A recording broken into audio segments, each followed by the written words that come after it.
Dua hal, berarti satu adalah pintar, kedua tapi tidak peduli. Nah, beliau bisa menggunakan tangan seperti ini, dan dia bisa memberikan contoh bahwa ini ada tipe orang yang cerdas tetapi tidak peduli.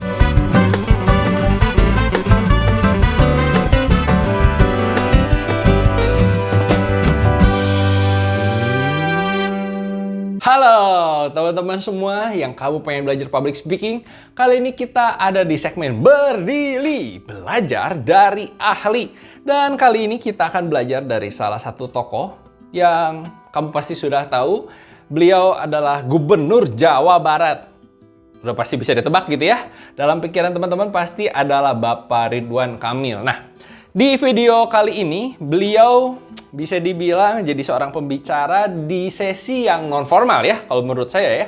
Ini adalah sebuah sesi non formal dan dia posisinya di sini sebagai motivator. Menarik kan? Seorang gubernur, pemimpin negara, pemimpin daerah gitu ya, bisa menjadi seorang motivator. Seperti apa? Kita akan belajar bersama Belajar Public Speaking. Kita langsung nonton aja. Selamat malam kawan-kawan semua.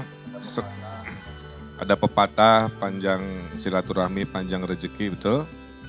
Mudah-mudahan dengan silaturahmi bisa memanjangkan rezeki kita dengan inspirasi dan cerita-cerita. Alhamdulillah malam ini bisa bertemu dengan orang-orang yang bersemangat. Ya, saya mulai dengan sebuah studi dari McKinsey.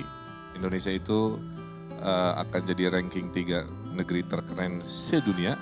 Bapak Ridwan Kamil menggunakan pembukaan yang menarik, yaitu beliau menggunakan pepatah. Walaupun sebenarnya pepatah itu juga kayaknya saya belum pernah dengar gitu ya. Semakin banyak networking itu semakin banyak rezeki, kayaknya enggak juga. Saya juga nggak tahu lah ya. Tetapi tidak pernah salah kalau kita menggunakan yang namanya pepatah atau kutipan. Nah, kutipan, quotes gitu ya. Kutipan atau quotes untuk membuka. Nah, ini adalah sebuah pembukaan yang powerful yang bisa mencairkan suasana. Dan yang menarik adalah kamu bisa gunakan nih triknya Bapak Ridwan Kamil untuk yang namanya memuji audiens. Kenapa? Karena kalau kamu pengen didengerin, kamu harus disukai oleh penonton. Salah satu biar kamu disukai oleh seseorang yang pengen kamu, orang lain itu suka dengan kamu, itu gimana caranya? Memuji dia, bener nggak? Dengan kamu memuji dia, maka orang tersebut akan merasa lebih didengar gitu ya. Dia akan merasa tersanjung dan pasti lebih terbuka namanya pertahanannya, dan dia mau mendengarkan kamu. Lalu hal yang sangat menarik adalah beliau menggunakan yang disebut dengan studi. Ingat, pada saat kita mau ngomongin tentang studi atau hasil survei, kita harus menceritakan survei itu dari siapa, lembaganya siapa. Kalau McKinsey itu sudah tahulah seluruh dunia gitu ya. McKinsey itu adalah sebuah memang lembaga penelitian manajemen mengenai Indonesia gitu ya, hasil survei atau hasil studi tentang Indonesia. Dengan cara kita membuka dengan suatu hal yang ilmiah, bisa kelihatan, wah ini orang emang pinter nih, ini orang emang meneliti, ini orang emang seneng baca. Oke? Kita bisa mendapatkan hati mereka dengan memuji, dan juga kita bisa terlihat lebih pintar dengan menggunakan hasil studi. Nah, jadi kalau kita kompetitif, punya extra skill, sampailah mimpi 2045 itu Indonesia negara terhebat ketiga di dunia. Tangan buat Anda-Anda yang di 2045 ada yang jadi presiden, ada yang jadi menteri, ada yang jadi CEO, ada yang jadi macam-macam ya. Jadi beliau menggunakan gestur, sudah nggak usah diomongin ya, ada beberapa gestur yang menarik gitu ya. Kita menjadi seorang yang ketiga, tentu kita bisa menggunakan jari untuk menunjukkan angka. Kita juga bisa ngomongin tentang masa depan. Ingat, masa depan itu ada di belakang gitu ya.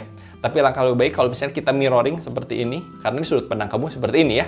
Ini adalah sudut pandang saya, masa depan. Tapi saya bisa paham karena posisinya beliau sedang megang mikrofon. Jadi seperti apa gerakannya masa depannya seperti ini gitu ya, mirroringnya kamu. Dan kamu bisa lihat interaksi dengan penontonnya bagus banget Bapak Ridwan Kamil itu. Oleh karena itu mari kita bertepuk tangan untuk Anda semua loh.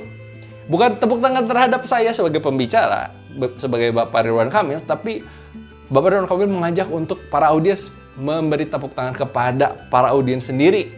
Di mana para audiens itu nanti menjadi orang-orang yang hebat gitu ya. Mudah-mudahan didoain oleh tokoh dong gitu ya. Doain oleh tokoh terkenal supaya para audis itu bisa menjadi presiden, jadi CEO, jadi orang-orang hebat. Keren ya, hatinya penonton udah luluh deh. Pertama, dia pintar, tapi tidak peduli. Ini banyak banget nih. Teman-teman saya cerdas, tapi malu jadi orang Indonesia kadang-kadang. Ya. Ada masalah juga nggak boleh, hidupnya sendiri aja. Yang penting tajir sendiri, heboh sendiri, sukses sendiri. Nah, pada saat kita menggunakan tangan, tentu kita bisa ngomong satu dan dua gitu ya, dua hal. Berarti satu adalah pintar, kedua tapi tidak peduli. Nah, beliau bisa menggunakan tangan seperti ini, dan dia bisa memberikan contoh bahwa ini ada tipe orang yang cerdas tetapi tidak peduli. Cerdas tapi tidak peduli. Berarti ada dua faktor, dua hal gitu ya. Bisa kamu gunakan. Mirip kamu tuh. Coba berdiri bentar biar lucu-lucuan. Berdiri. Berdiri aja. Nah, balik kanan. Kacamatanya pakai tuh. Ya. Dulu orang tua itu diam di rumah, nggak ada yang ngurusi. Mending punya keluarga. Banyak yang kesepian. Sudah fisiknya lemah, mentalnya breakdown, semua mati kan. Jadi saya bilang kita harus teman. Oke, di klip ini kamu bisa belajar nih sebagai seorang yang ahli gitu ya. Kan para penonton itu kan memang berbondong-bondong pengen nonton Bapak Ridwan Kamil memberikan pelajaran gitu. Bukan memberikan pelajaran, maksudnya sharing ilmu maksudnya. Dan dia berinteraksi dengan audiens gitu ya. Padahal sebenarnya nggak ada mirip-miripnya, tapi ya sudah berinteraksi dengan audiens. Coba kamu gitu. Supaya apa? Untuk mencairkan suasana. Karena sebenarnya kalau kamu nonton video secara fullnya ya, ada link yang ada di deskripsi. Ini memang videonya sangat panjang sekali, tapi Bapak Ridwan Kamil itu berinteraksi dengan audiens. Coba kamu berdiri dong. Nah, supaya lucu aja, nanti jadi orang audiens juga apa merubah konsentrasinya atau membangunkan mereka yang sedang ngantuk gitu ya. Untuk ada apa sih kok ada orang lain berdiri gitu. Sering ya. Pada saat kamu udah ngantuk-ngantuk nonton presentasi atau pelajaran, terus tiba-tiba ada hal yang menarik, pengen tahu dong, pengen up to date dong. FOMO, fear of missing out. Nah, dia berinteraksi, coba kamu pakai kacamata, kamu mirip gitu ya. Nah, setelah itu beliau juga memanfaatkan dengan baik dari gesturnya dia. Dia bercerita tentang orang tua yang sudah orang tua maksudnya apa? Bungkuk gitu ya posisinya. Jadi beliau menggunakan gestur, orang tua sudah bungkuk, terus nggak bisa apa-apa, mental breakdown. Nah, beliau menunjukkan betapa susahnya menjadi orang tua, betapa menyedihkannya menjadi orang tua yang terlantar. Jadi seperti ini gerakannya gitu ya. Nah, ini menunjukkan hal yang bisa kamu praktekkan juga, bahwa untuk menunjukkan apa yang kamu omongin, untuk menekankan apa yang kamu omongin ya. Bagus sekali Bapak Ridwan Kamil. Karena isinya hanya ngobrol aja. Karena orang Indonesia itu tidak suka baca, tidak suka nulis. Makanya indeks literasinya ranking 5. Setara dengan negara di Afrika. Orang Indonesia hanya baca buku 27 lembar kan per tahun. Itu pun buku tabungan. Ya. Jadi makanya medsos laku, kenapa? Oke. Kita bisa sangat banget nih. Kalau Bapak Ridwan Kamil udah jago ya, dia kalau untuk bercanda udah jago banget. Jadi dia salah satu pemimpin daerah yang menurut saya paling lucu gitu ya. Karena beliau bisa berkelakar gitu ya. Ini kita lagi serius nih ngomongin tentang prihatin ya orang Indonesia susah bacanya gitu ya. Udah baca buku tabungan. Iya, lucu banget gitu ya. Ingat, teori dalam yang namanya stand up comedy atau komedi adalah kita membawa untuk orang lain berpikir seperti apa yang kita omongin. Terus pada akhirnya di ujungnya, lo kok belok gitu, lo kok patah. Pada saat kita ngomongin tentang baca, pasti baca buku. Buku apa? Pasti buku ilmiah, buku novel, buku tentang pelajaran gitu ya. Tetapi Bapak Ridwan Kamil ngomongin, buku tabungan, maksudnya apa sih? Nah, ini adalah jokes yang bagus. Kamu bisa gunakan yang namanya kata-kata, permainan kata-kata untuk menggunakan suatu hal yang tidak lazim. Masa membaca buku tabungan sih gitu ya. Dengan cara seperti itu akan lebih cair ya. Jadilah pemuda yang cerdas tadi, peduli. Jadilah pemuda generasi pencari solusi, bukan cuma modal maki-maki. Jadilah pemuda yang tangannya di atas, bukan tangannya di bawah. Jadilah pemuda yang kerjanya keras dan cerdas. Jadi pemuda yang turun tangan bukan tunjuk. Sekian dari saya lanjut ke toiletnya. Terima kasih. Selamat malam. Yang namanya kita menutup presentasi alangkah lebih baik kalau kita mengisi dengan moral tentang pelajaran apa yang bisa kita raih, apa yang bisa kita pelajari dari presentasi kita.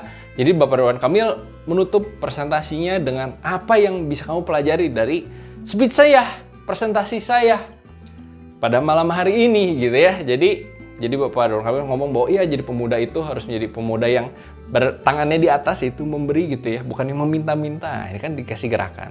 Ini adalah sebuah hal yang tegas yang mau turun tangan gitu ya, turun tangan, bukan nunjuk-nunjuk.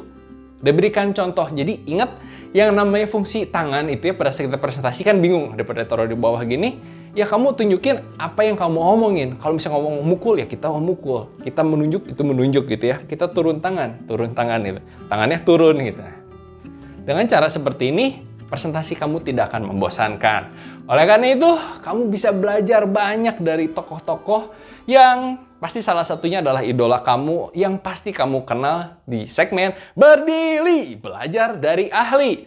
Tapi apa artinya kalau misalnya kamu tidak komentar apa pelajaran yang terlewat? Karena namanya saya pasti ada yang terlewat gitu ya pada saat mempelajari sebuah video. Kita akan belajar bersama-sama, tolong tulis di kolom komentar apa yang bisa kamu pelajari dan kita akan diskusi. Sebaiknya seperti apa kalau misalnya gesturnya salah dan apa hal yang bisa kita tiru juga. Oleh karena itu terus belajar public speaking di channel ini bersama pelatihan soft skill dan bersama saya Roy. Sampai ketemu di video selanjutnya. Dadah, bye-bye.